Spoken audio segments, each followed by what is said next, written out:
Hi all, I had a very interesting, if not controversial, game last night, and I think the title of this video will be Winning Through Controversy, or despite playing controversial moves.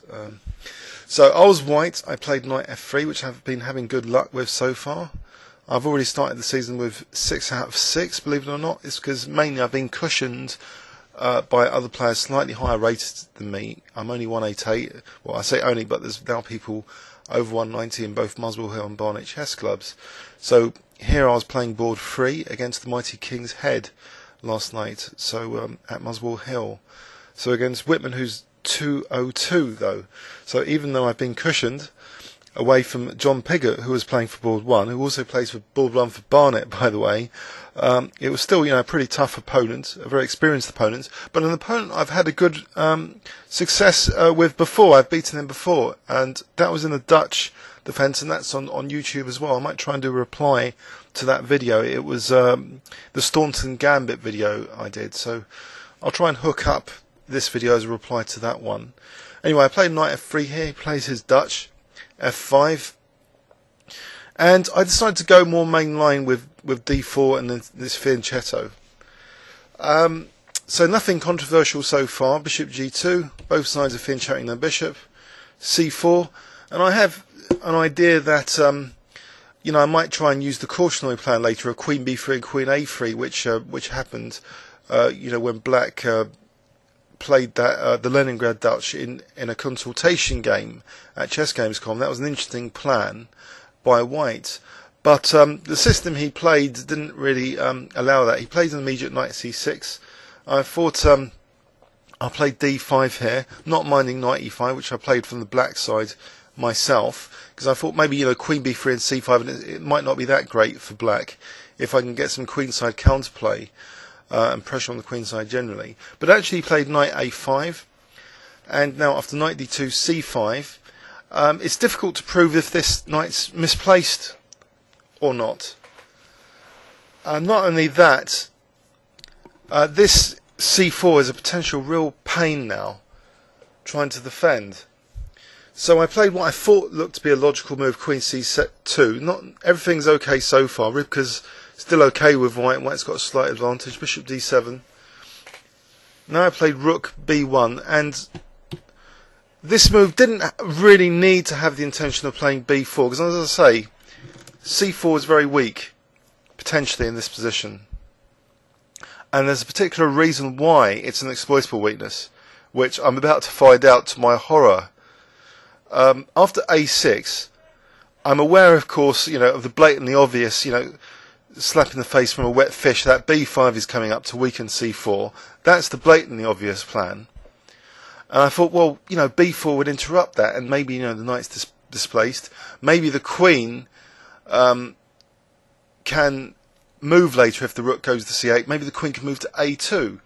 So I had this idea that, I could get away with b4 here, surely. Now, if you look at this position, you think, oh, b4, is c4 weak? Would you necessarily rule it out? Because I think now it is controversial based on what was played. And I'll show you why. I think safer, here's some safer analysis to maintain an edge for white. Just b3. Leave this as a mysterious rook behind the pawn, blocked in by its own pawn. Just as long as it's away from the diagonal. I think I'm trying to over-justify the rook move to b1 by playing b4. It wasn't needed. Just b5, say bishop b2. If black wants to close and release the tension, that's fine. If black wants to take on c4, this could also be fine. Let's look. So b4, this could happen. White would be okay with these kind of fancy knight manoeuvres. This would be starting to be an advantage for white. This is some previous analysis.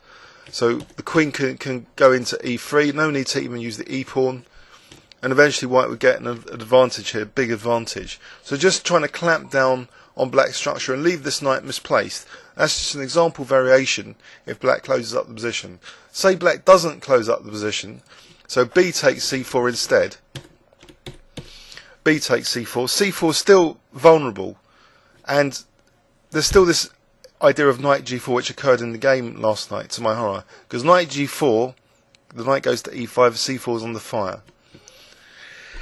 However, note a difference here, that at least, black cannot get access to c4 from the c file, from c8. So knight a4 is apparently okay here, and this sort of position would be okay for white. So still advantage to white. c4 is not a major issue. In fact, again, you know, white's crawling up the advantage here. So if white plays this safely and calmly, there's no need to, you know, to play controversially. I played controversially. I played b4. And we'll see now the full force of things on c4 now. After takes, rook c8. So b5 is my queen's potential target. So I thought, oh, okay, a4 and queen a2. There wasn't enough time. After a4, to my horror, knight g4. You see, I can't play queen a2 now because the bishop is being unleashed on my knight. And if I play bishop b2, well, that's what I played. But knight e5, and look at the amount of pressure on this poor c4 pawn. And potential for b5 as well, my queen sitting as a target as well on the c-file. So I would say how I was quite saddened by my position and just seemingly routinely playing into my opponent's comfort zone in his pet opening. Thought, why couldn't I have played anything else? Couldn't I have played some offbeat system against the Dutch or anything? Why did I play this? So that was what was going through my mind. You know, the opponent's got loads of patterns and probably experience of this position, and I've just given him, you know, loads of targets, particularly c4, a backward pawn on the semi-open c-file. So backward as in, you know, just facing all that pressure, and it can't be protected by any other neighbouring pawns. So it's a nightmare scenario. Anyway, I did find something which I thought might give me a glimmer of hope, and that was to play bishop b2. So I want to at least trade off these bishops to try and weaken the opponent's king, some dark squares around his king. So knight e5 now, knight d1. And black is better here. You know, Rybka's giving b5, queen c7 as both better, and it's true. I mean, b5, I mean, what is my queen doing on c2? It's ridiculous, it's pathetic. This was a highly controversial thing, this b4. It all started with b4, but not completely underestimating knight g4 to e5. You know, otherwise, if my queen had been on a2, this would be a different story. There'll be this diagonal against the king. So you can see that, you know, maybe, you know, the controversy was there, but I didn't pick it up in time. Anyway, I play queen. You know, in this position, this would be very difficult after b5. You know, very difficult indeed. You know, let's just say I took. Maybe that makes things worse. Okay, say I take on e5. Knight, say to b2. He could end up just winning a pawn for nothing, basically. Knight takes c4. This is just awful. Just a big pawn for nothing.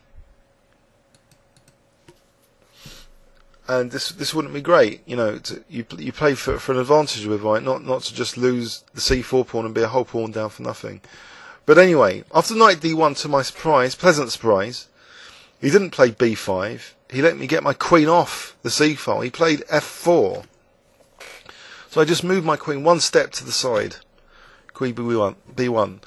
And all of a sudden, also, I'm thinking, well, actually, you know, maybe I can exchange off the dark square bishop now, if he ever takes on c4 with this knight, and maybe have some counterplay. He plays another surprising move, g5, and he's losing a bit of his advantage with this, according to Rybka. Better was, well, there's all sorts of things, bishop f5, b6, all sorts of moves. But black stood better, but not as much better now. So just minus 0.10. I played the correct move, apparently, bishop e4, well, according from an engine perspective, so provoking another weakness, h6. So black's having some controversy himself now, with all these light square weaknesses. And I play another good move. I play g takes f4, because I really want to do something with this knight, otherwise it's just sitting on my first rank, not doing anything. And if g takes, then maybe I can move my king and rook g1, and all of a sudden there's real controversy around the black king. But as it goes, I just improve my knight now to e3 because he took with the rook.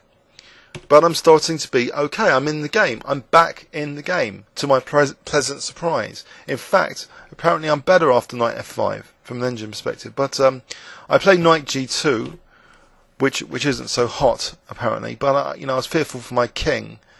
But maybe knight f5 is fine. It goes for his king. Knight g2. The rook moves back. And now I play a forceful sequence to stop the queen coming to h5. As I say, I'm fearful for my king's safety. So I give black back the advantage technically, just to drive the queen out.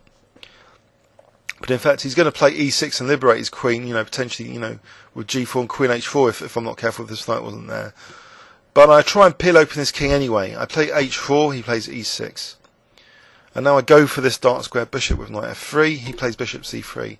I don't care about losing the exchange in that variation, especially if I'm picking up d6. I just take on g5. And now I play rook b6. And perhaps he should have just played g4. He actually... maybe g4 isn't that hot. It's starting to be a bit murky here, because I've got... This rook's actually doing something now. So it was controversial to try and open it up early with b4.